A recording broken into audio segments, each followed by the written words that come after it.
everything, but the main news story, of course, is the humiliating debacle that was the welfare cut fiasco in the Commons last night. By the end of it, basically Starmer had said, everything I proposed I'll tear up just to get your support, and still 49 Labour MPs voted against him. We've been watching with sort of open-mouthed astonishment Prime Minister's Question Time and concentrating on the fact that his Chancellor Rachel Reeves appeared to be almost in tears in the chamber this afternoon, hot-footing it to this studio, a man who is described as editor-at-large, looking very trendy as well in his new jacket. Harry Cole, good afternoon, sir. Hello, Jeremy Cole. Hello, Jeremy. That was a bit high. What happened there? Hello, Jeremy Cole. Hello, Jeremy Cole. How's it? Looking very smart, sir. Well, you know, we're all very sad. Harry's heading stateside to run No, you're not really running Donald Trump's campaign. You're doing a magnificent You job. already won. But we're going to have you back. There's lots going on. But can we just, in all your experience, last night, before we talk about Rachel Reeves, there was no point to this welfare bill. At the end of the day, it was to save $5 billion, which was scratching the surface.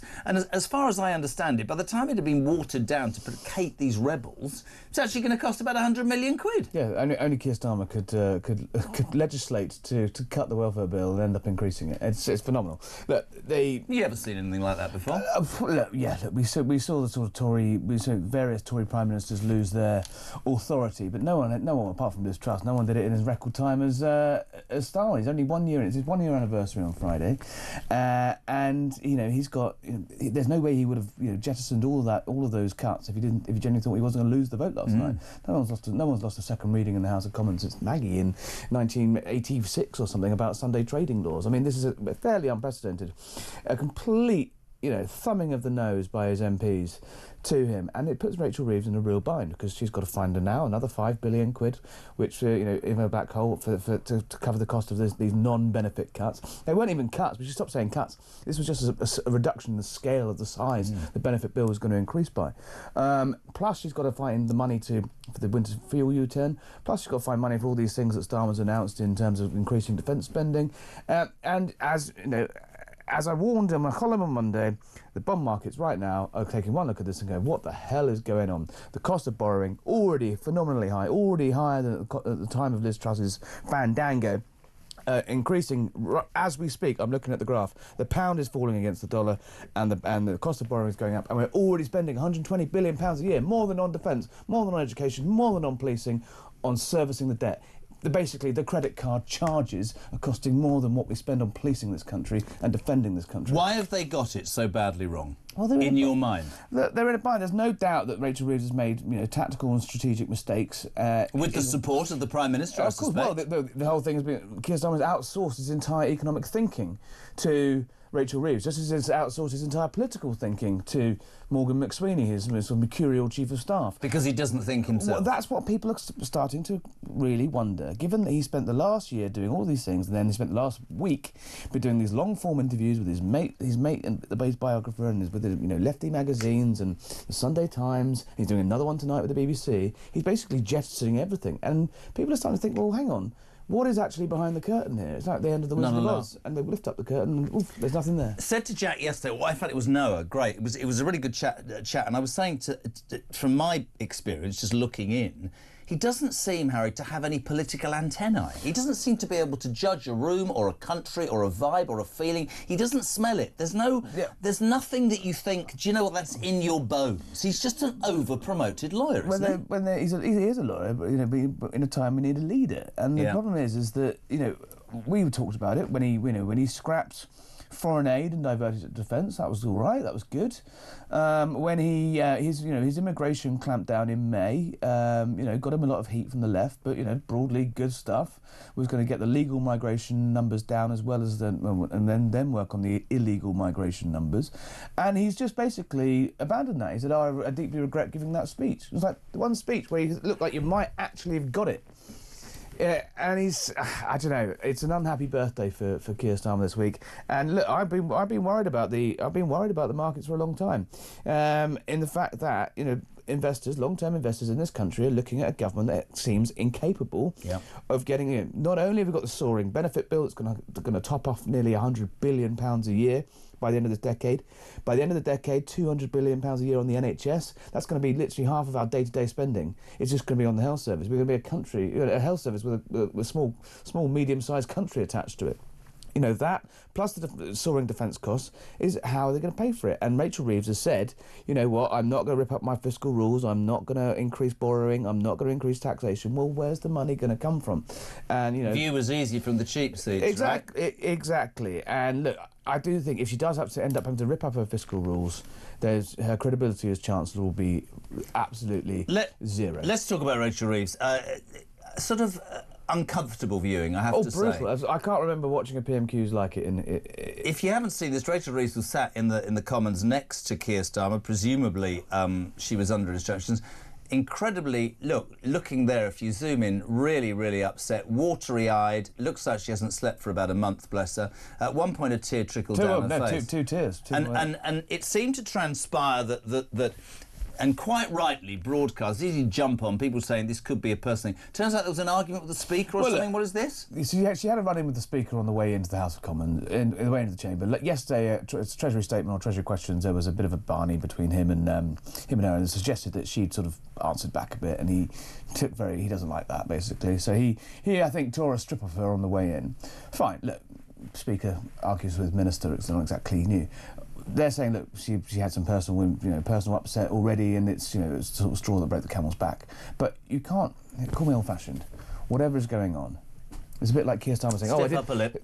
Like Keir Starmer saying last week, I was distracted by my global trotting and summit hopping. You can't do two things at once. Yeah, so I was distracted by the fact so I missed the fact that my party were upset about. But look, come on, mate. You're the Prime Minister. You're the Prime Minister. You've got to be able to juggle some balls. Yeah. You're the Chancellor. Call me old-fashioned. You cannot have the Chancellor of the country crying on live television, every bond trader, every market investor looking in on the country and going, what the hell is going on here? This is the woman that is running our purse strings, exactly. pulling the purse strings of this country. It's a little bit like when they came into power and they thought, well, I'm still in opposition, so I can sling around all of these things about black holes and the fact that the country's in doldrums, and not expect it. They didn't expect it to have an implementation or impact. What I want to talk about is, and I completely agree with you about the markets and not moving away from the tiers. Humiliating climb down by him. The onus is absolutely, as you said now, increasingly on her. You said to me on this show, and I was really interested, because a lot of people have said, is she a busted flush? People say that you cling hold of your Chancellor, because history will tell you that if your Chancellor goes, that is... The next person to go is the Prime Minister, because that's inextricably linked. Look at Kwasi, but he has done quite a job in hanging her out to dry, hasn't he? To be perfectly honest. Well, there's a lot of anger in the Labour Party and inside Downing Street at these interviews the Prime Minister have done in the last week, where he's basically thrown various people out the balloon. He blamed his aides and his speechwriter for the row over whether islands of strangers, which I thought was an absurd row at the time, and it was completely in bad faith and cooked up by his enemies on the left. He's blaming Reeves for all these things. He basically hamstrung her by ordering her to U-turn on the winter fuel payments. He's basically, Liz Kendall, the benefits minister, was at the dispatch box yesterday at 2 p.m. saying all these reforms were going ahead, while behind the scenes the Prime Minister was jettisoning them quicker than you can say Jack Robinson. She came out the chamber and found out that everything she'd just told the Commons was lies. Well, and what about the spectacle of Stephen Timms last night? I mean, that was painful. At 10-7, almost practically begging your own backbenchers. It's really astonishing position to be in. Do you not find it astonishing from a political point of view that they're so badly prepared that it was patently obvious that the country had had enough of the Tories? In fact, I don't think they won the election, the Labour Party. I think they actually... The Tories lost it. You would know you're going to be the Prime Minister. There's nothing in there, Harry, that makes us think this guy's got a handle on it. You could see that result coming from space. At very least a year out, you knew that, I'd say probably 2 years out, you knew it was kind of done. And you had this idea that there were all these preparations for government and plans of power, and Sue Gray, the sacked aide, another one he's ditched, was meant to be behind the scenes preparing for the first 100 days, meant to have this legislative push ready to go, and it turned out there was nothing. So all they had was just talking down the country and taking away Granny's heating allowance. And then they came in and then they said very clearly in the election, we can go around this houses on this again.